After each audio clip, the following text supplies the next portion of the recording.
La herejía de Horus, el asedio de Terra, la guerra solar, por John French.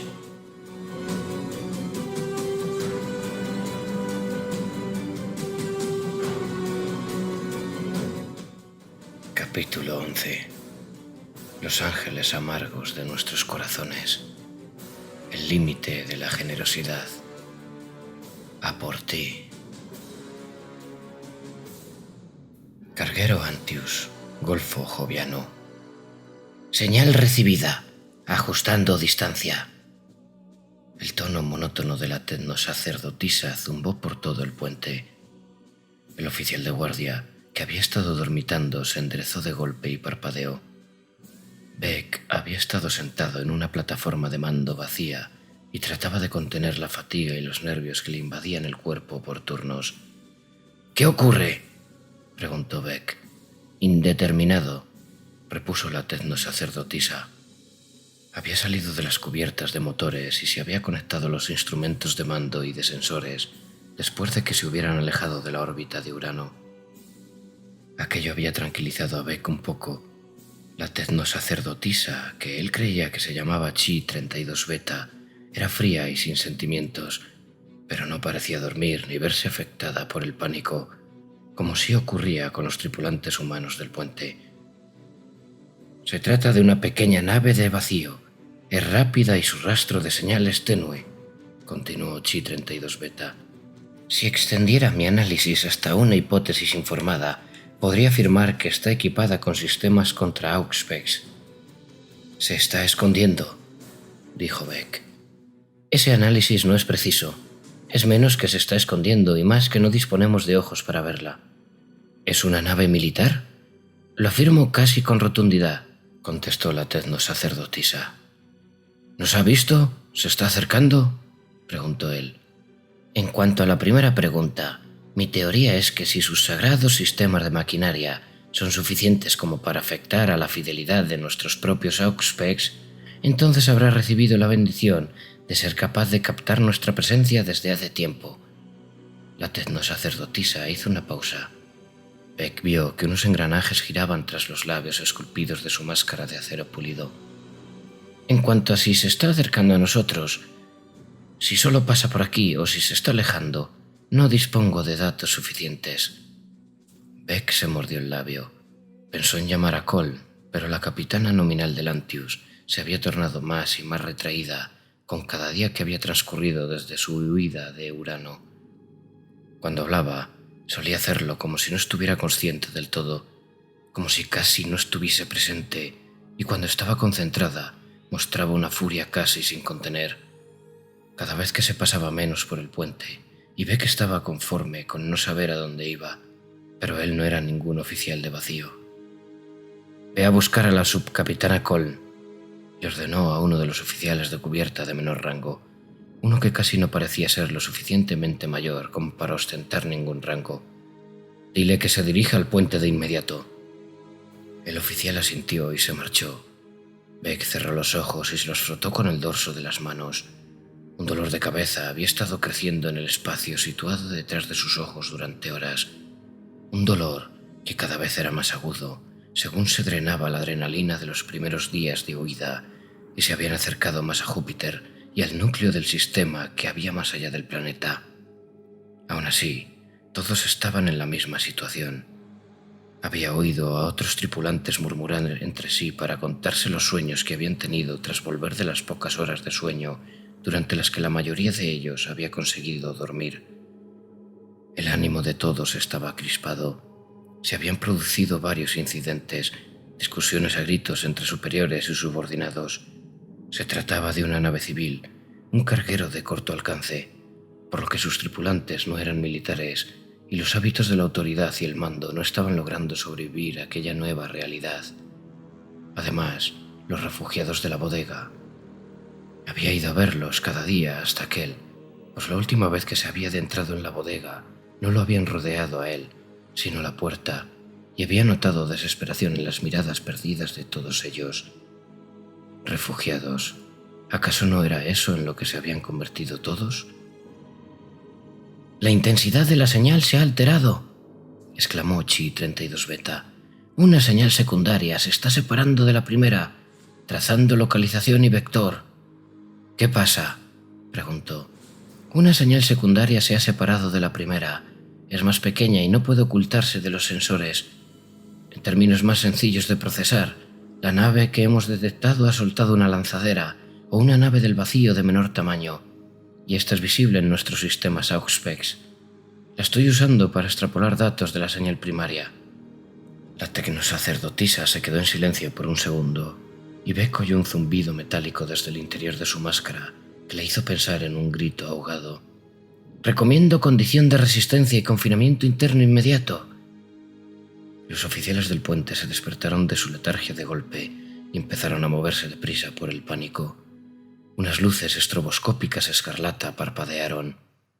Beck se dirigió a toda prisa hacia la tecnosacerdotisa, pero ésta ya estaba gritando.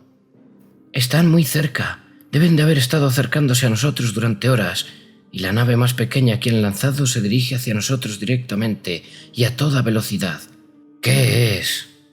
«Mi teoría es que se trata de una clase de embarcación de asalto».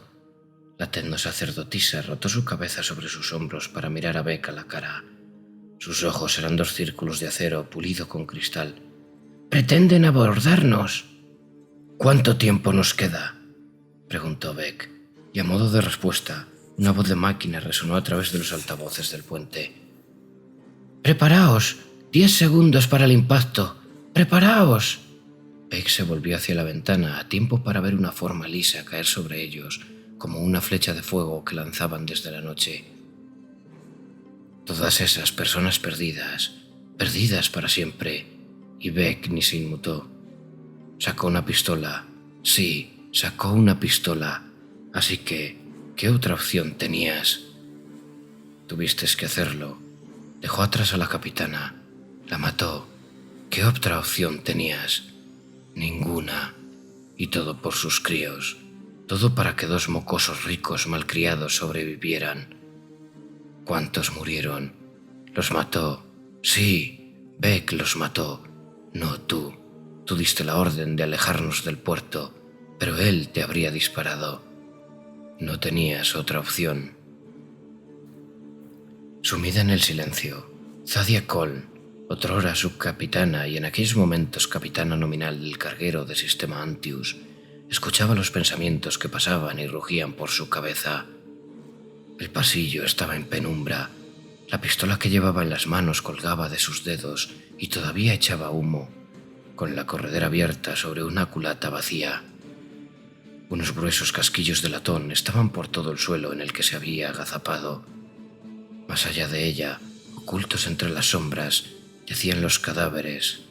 5 en total, o tal vez más, pues no estaba segura. Por un segundo los vio con el rabillo del ojo. No había tenido otra opción. Había estado recorriendo las cubiertas y ellos habían salido de la nada mientras ella sellaba la compuerta, y entonces había sacado la pistola y... Cole echó un vistazo a la puerta sellada al otro lado del pasillo. Había bajado las cubiertas para comprobar que todos estuvieran bien. No, aquello era mentira. Solo había querido alejarse del puente, de su peste a miedo, de Beck y de su guardaespaldas, quienes lo observaban todo como si no confiaran en ella. Pensar en ellos volvió a generarle una ira que le recorrió el cuerpo y absorbió su miedo como una tormenta de fuego que consumía el oxígeno. Ella no había pedido estar en aquella posición. ¿Cómo se atrevían a dudar de ella? Había tenido que dar las órdenes, había tenido que hacer que la nave se siguiera desplazando por el vacío. Había pasado la mayor parte de sus 4 décadas de vida en aquella embarcación o en una de sus naves hermanas. Menas y suministros de un lado a otro alrededor de los círculos de las lunas de Urano, una y otra vez, de forma predecible y certera. Una vida simple y llena de aburrimiento, pero también había contado con el templo, con las reuniones tranquilas en el silencio de los puertos de Miranda. La habían honrado al pedirle sumarse a las reuniones, y luego le había podido la intriga. El escalofrío animado del secretismo había sido el aliciente a la idea de que, por primera vez en la vida, Iba a hacer algo que no estaba permitido, algo especial. Aún así, tras un tiempo también se había convertido en algo cotidiano. Hombres y mujeres con capuchas deshilachadas, palabras sin sentido que se pronunciaban para reconocerse entre sí, monedas y fichas, reuniones que eran medio ritual y medio charla que se podían mantener en cualquier antro del puerto. Posó la mirada sobre uno de los cadáveres que tenía la mano abierta. Por las estrellas todavía parecía estar vivo. ¿Qué era lo que había gritado antes de que ella disparara? Comida, algo sobre comida. ¿Qué había hecho? No había sido culpa suya. ¿En qué estaba pensando Beck? Casi 1000 refugiados en una nave con provisiones suficientes solo para la tripulación. Beck tendría que haber sabido lo que iba a suceder. No tenían nada. El hambre había empezado a apoderarse de ellos en cuestión de días, y pronto iba a hacer que los refugiados de las bodegas salieran más allá de aquel pasillo. Habían salido corriendo de entre la oscuridad, y ella lo sabía. Ella lo sabía. No tendrían que haber estado allí. No es culpa tuya. La voz la dejó petrificada y clavó la mirada en los refugiados muertos. Oyó los latidos de su corazón y entonces se echó a reír, y el sonido resonó por el pasillo hasta que se convirtió en lágrimas. Era su voz, claro que lo era, la suya. Las palabras se habían desbordado de sus pensamientos hacia su boca sin que se hubiera dado cuenta. No es culpa tuya, Zadia Colm, se oyó a sí mismo decir, y notó que las palabras desaparecían en el aire, frías y relucientes por la escarcha. No es culpa tuya. Entonces oyó unos pasos, lentos y deliberados, que se acercaban a ella por la cubierta. Intentó alzar la mirada. No pudo hacerlo. No podía moverse. El latido de su corazón había cesado y la escarcha de su aliento se había quedado flotando en el aire, como un polvo reluciente que pendía ante sus ojos. No tuviste ninguna otra opción antes, al igual que no la tienes ahora. Había una forma en el borde de su campo de visión, una forma como la sombra de algo que caminaba como un humano. Quería cerrar los ojos, quería apartar la mirada, pero estos se quedaron abiertos conforme la silueta se detenía justo a su lado. Pero sí que tenías otra opción. Olía a carne chamuscada y algo le recordó el incienso que habían encendido en el templo de Miranda. Un templo que no era más que una sala con unas cuantas velas, marcas talladas en el suelo y cuencos colocados bajo el flujo de agua de una cañería rota. Todos tenéis la opción de decidir a qué ángeles hacéis caso. La escarcha subía por sus extremidades hasta el cuello. Podéis hacer caso a las voces que sabéis que son ciertas, que sabéis que os mantendrán a salvo, aunque ello signifique que no vais a saber nada, no vais a ser nada más que una llama pequeña en lugar de la luz de la eternidad. Sangre, olía a sangre y a agua. O podéis hacer caso a todo el odio, la ira y el resentimiento que cargáis como un padre a su hijo. La criatura cambió de postura y entonces la pudo ver. Y todos los humanos siempre tomáis la misma decisión. Algo afilado se clavó bajo su barbilla y la levantó. 2 ojos amarillos la miraban desde arriba. Siempre decidís hacer caso a los ángeles amargos de vuestros corazones. No fue capaz de coger aliento para soltar un grito. Y nosotros os escuchamos.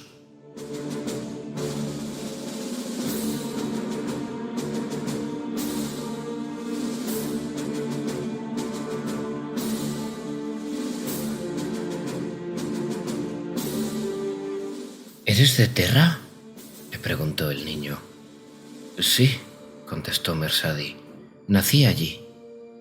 Movió la ficha de cristal a lo largo de una rendija del tablero metálico y el niño frunció el ceño ante ella. Su hermana estaba hecho un ovillo en una silla, con los ojos hundidos en un rostro taciturno, y los escuchaba. Era al menos media década mayor que el niño, tal vez un poco más. Ella se llamaba Mori y el chico Nun. Eran los hijos de Beck. Habían logrado llegar a la habitación en la que Mercedes dormía hacía 2 días y parecían haberla adoptado como una curiosidad, una distracción de la situación en la que todos se encontraban. Ella les había contado una historia y el niño al menos había vuelto a por más. Beck se lo había permitido y la guardaespaldas, Axinya, los había acompañado como una sombra de mirada gélida situada en el borde de la habitación. Mercedes hablaba y contaba historias conforme Lantius proseguía su avance a través de la oscuridad del golfo entre Urano y Júpiter. Al parecer, los gigantes de gas se encontraban en una fase de su ciclo orbital que colocaban a Júpiter en una trayectoria directa entre Urano y el interior del sistema. Ya no había ninguna explosión, ninguna prisa ni alboroto por los repentinos sucesos, sino tan solo el pasaje lento y pesado de los momentos conforme la presión se acumulaba en los pensamientos de todos los que se encontraban a bordo. «¿Cómo es el mundo del trono?», le preguntó Nun. Mercedes se encogió de hombros y esbozó una sonrisa. «No sé cómo es ahora, porque hace mucho tiempo que no voy. Pero, ¿quieres que te diga la verdad?». Se inclinó por encima del tablero de fichas de colores variopintos y bajó la voz a un susurro teatral. «Siempre he pensado que es un planeta muy feo. Hay niebla en el cielo todo el día. Antes había mares, tanto tiempo atrás que ya nadie se acuerda, pero ahora solo hay polvo y peste, muchos edificios demasiado altos y personas, más personas de las que te imaginas». «¿A dónde fuiste?», preguntó Mori desde el otro lado de la sala.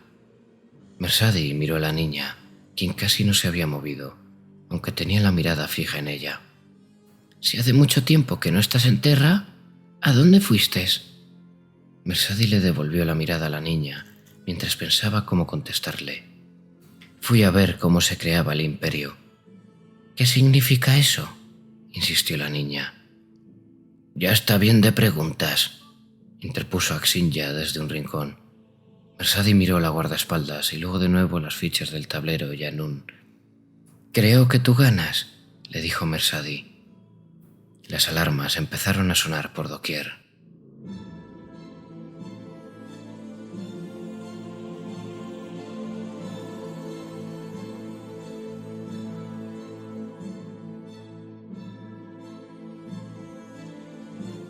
La cápsula de asalto impactó contra la columna de Lantius. Unas garras se desplegaron de los flancos de la cápsula, se clavaron con fuerza y la hicieron descender contra el casco. Unos anillos con dientes de taladro empezaron a rotar y unos rayos de fusión abrieron fuego a quemarropa. El blindaje del casco burbujeó y se desprendió en forma de líquido naranja. Unas cargas explosivas de la base de la cápsula estallaron. La explosión atravesó el metal ardiente y lo convirtió en un chorro de líquido tan caliente que se volvió blanco. La cápsula se meció, pero sus patas afiladas se clavaron todavía más y se metieron los dientes rotatorios de sus fauces en la herida reluciente. La segunda tanda de cargas explosivas detonó y arrancó los últimos centímetros del casco de la nave. Una onda expansiva recorrió los pasadizos cerca de la brecha y unas cuantas compuertas a medio sellar se salieron de sus bisagras con violencia. Un solo tripulante que se encontraba cerca del punto de impacto salió disparado contra una pared y se convirtió en un muñeco roto de carne aplastada y huesos destrozados.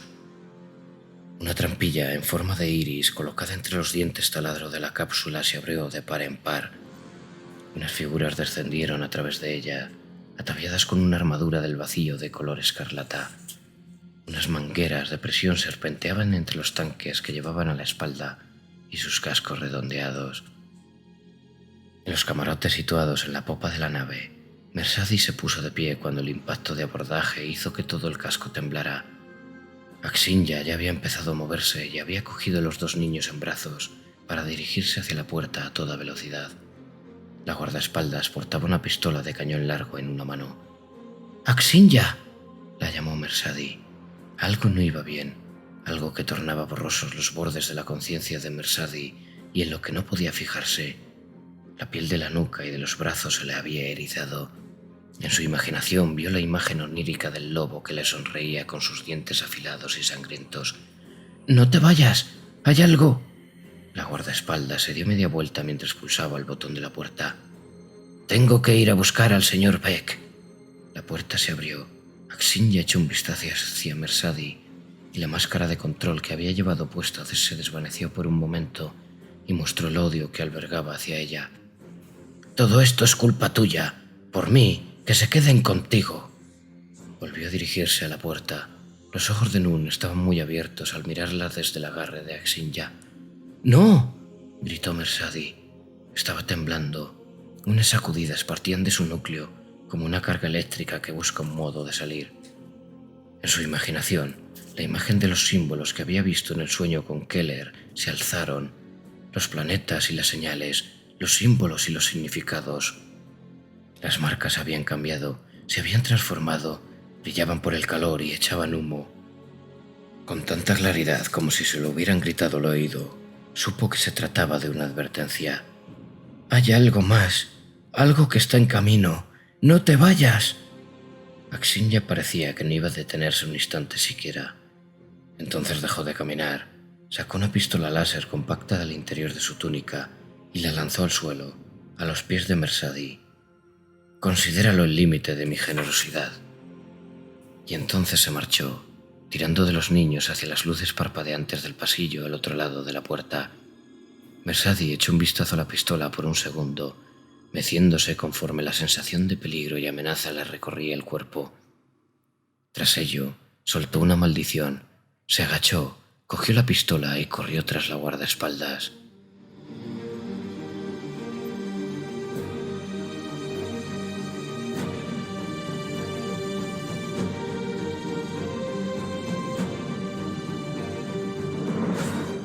Beck ya estaba corriendo para cuando la cápsula de asalto hizo detonar su segunda carga, cuya sacudida recorrió toda la cubierta. Los gritos sonaban por encima de las alarmas. Algunos de los tripulantes se habían dirigido a las armas secundarias que habían sacado de la armería del Antius. Beck contaba con una pistola láser y colocó las manos con torpeza en el botón de armado cuando se dirigió a la puerta para salir del puente. Le caían gotas de sudor. El aliento le salía ronco de los pulmones y su gran cuerpo temblaba bajo sus prendas. Alguien podría haberlo llamado desde atrás, pero él no lo oyó ni se detuvo, pues en lo único en que estaba pensando era en sus hijos, los hijos que había dejado a 2 cubiertas más abajo, cerca de la brecha. «El emperador protege».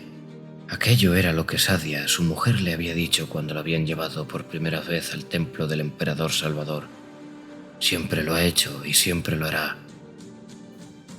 Descendió por la escalera de caracol de la plataforma de mando.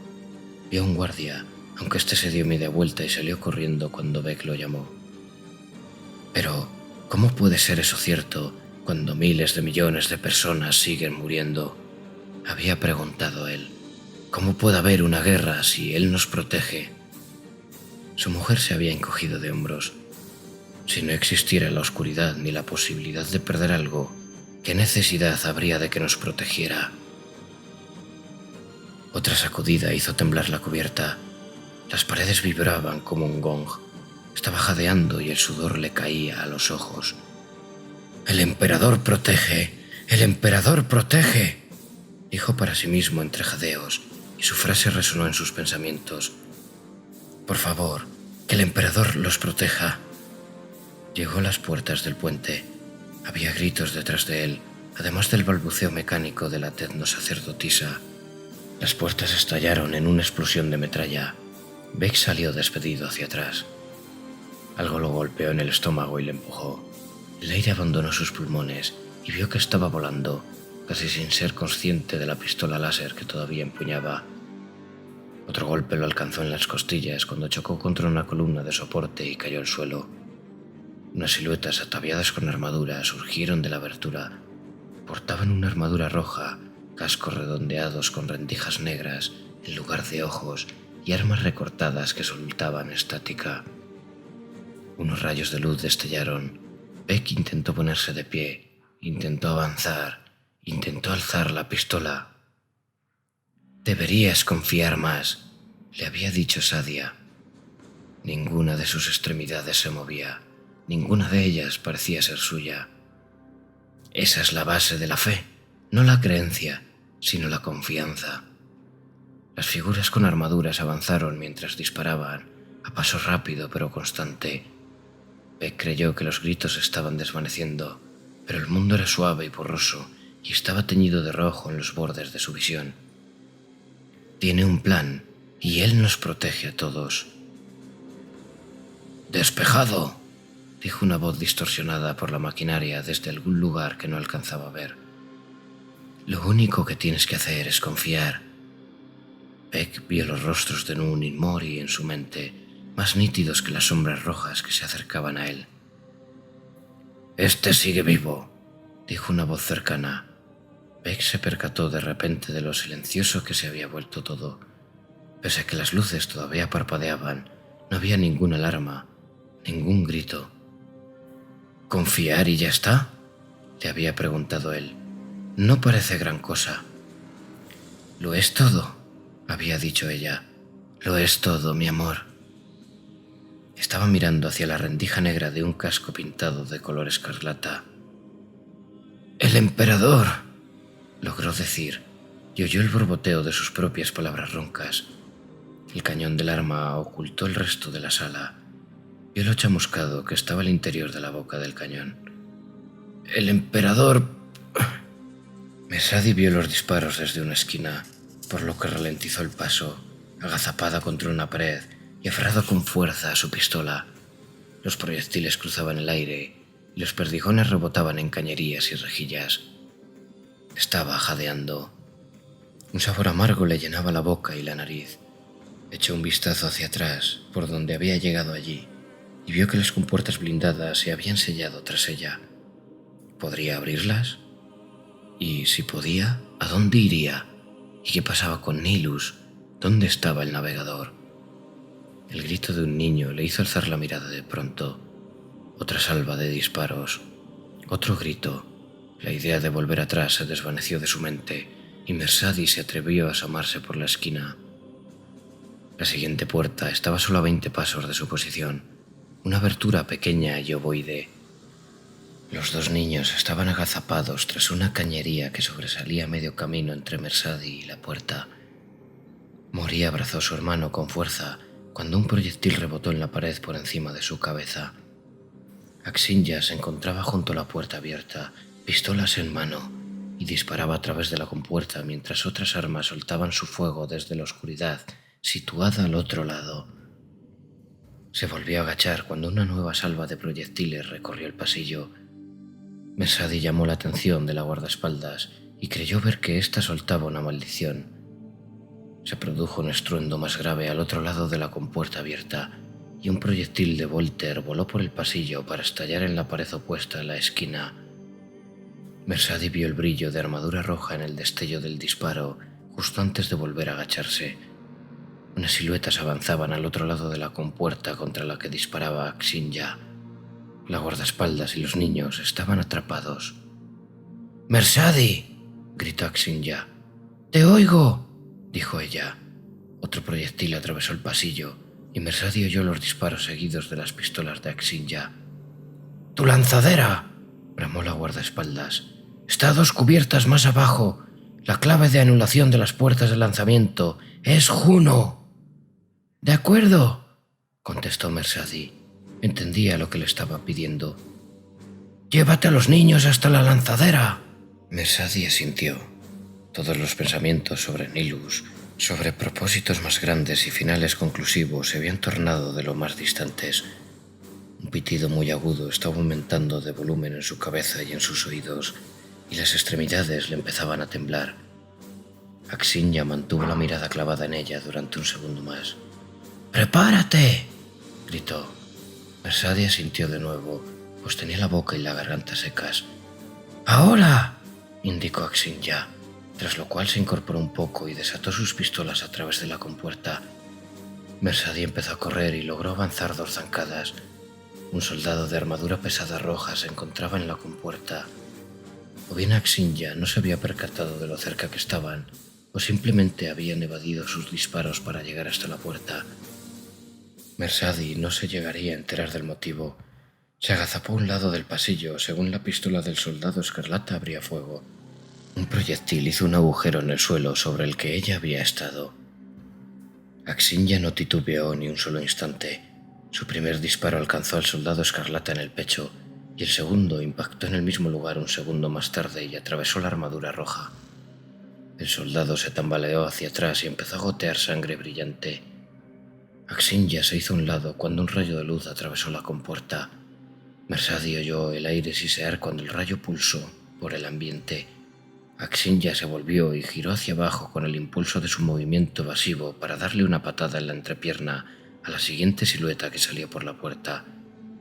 La guardaespaldas volvió a enderezarse con una hoja en la mano. Pese a que el soldado escarlata alzó la mano para desviar la estocada, la punta de la hoja se clavó en la barbilla de su casco. Axinya activó el campo de energía de la hoja y el cráneo del soldado explotó en su casco.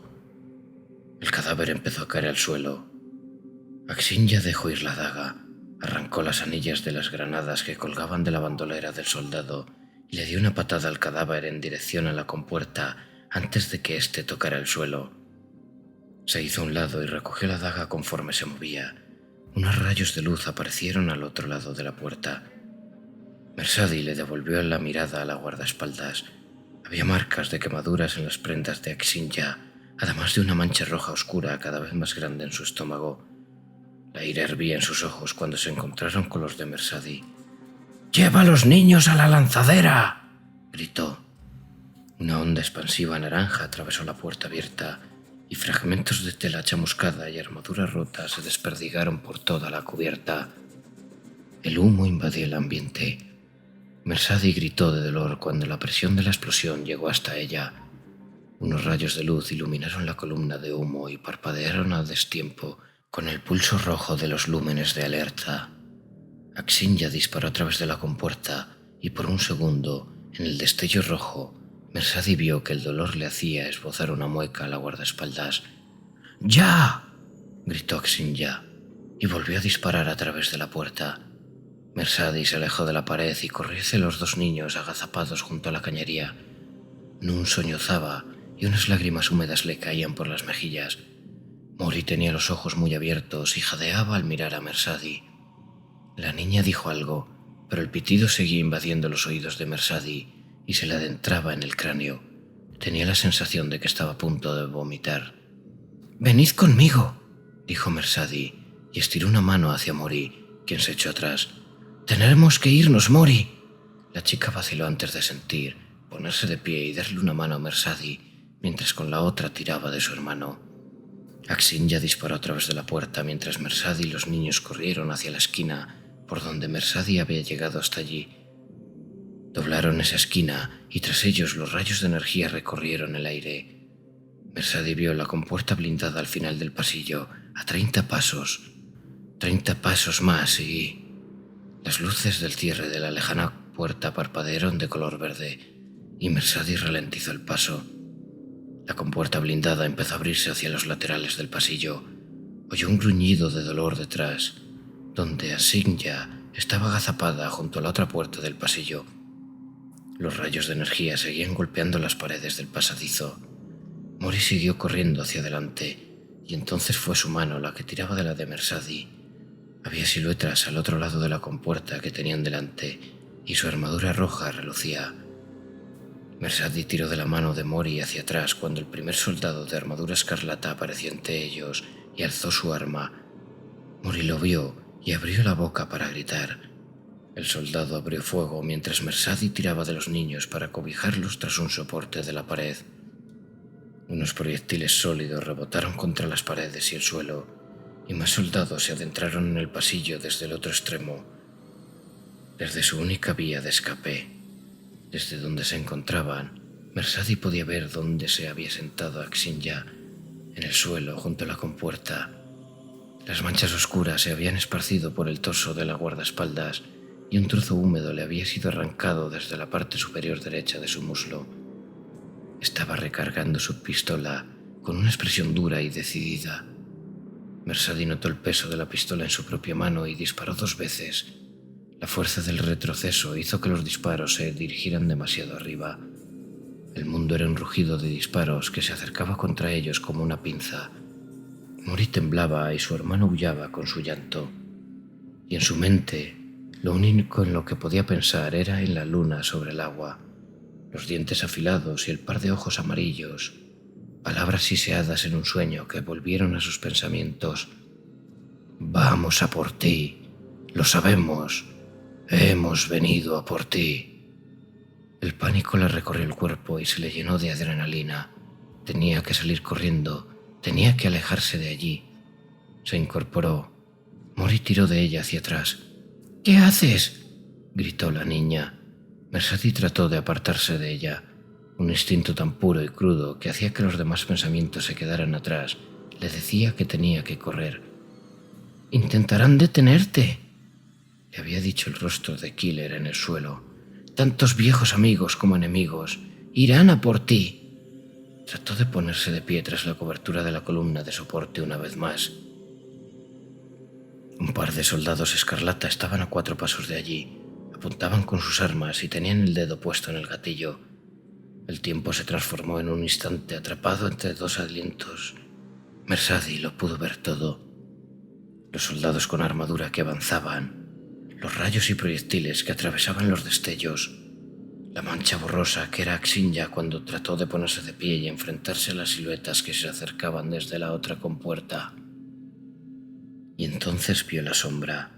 Estaba de pie en las compuertas blindadas abiertas por las que la segunda escuadra de soldados acababa de pasar. Estaba quieta, recta, una imagen congelada en un visor pictográfico. El pitido de su cabeza seguía aumentando de volumen, y en lo único en lo que podía pensar era en el mensaje que llevaban sus recuerdos, en el olor a pelaje mojado, a sangre y escarcha. Los soldados seguían avanzando y apretaban sus gatillos conforme los instantes parpadeaban al ritmo de las luces de alerta. Rojo, negro, rojo, negro, rojo, negro, rojo. La sombra estaba detrás de ellos. Negro. Y entonces la sombra se colocó a su lado y Mercedes oyó el chirrido de las sirenas en su cabeza al ritmo del transcurso de los segundos. Rojo. La sangre salió despedida. Los soldados estaban dando la vuelta y la sombra se encontraba entre ellos y se movía a sacudidas como una imagen pictográfica rota. Negro. Axinya seguía en el suelo junto a la compuerta con su pistola quieta en la mano. Una escarcha roja subía por las paredes. Los cadáveres salían despedidos, rotos y hechos papilla. Rojo. La sombra se había quedado quieta, bañada en sangre, y volvió su cabeza hacia Mercedes. La rememoradora vio el rostro dentro de las sombras, los ojos manchados de rojo con el cráneo de venas negras de la subcapitana Coln.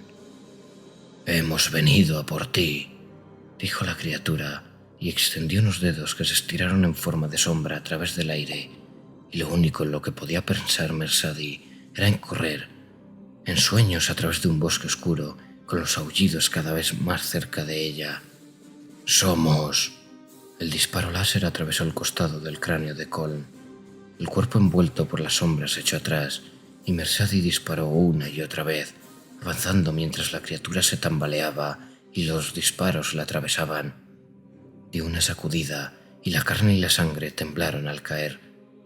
Se quedó de pie a su lado, quieta y jadeando, y la luz de carga agotada de la pistola que empuñaba parpadeó de color rojo. Lo único que oía era la sangre que goteaba hacia la cubierta desde el techo.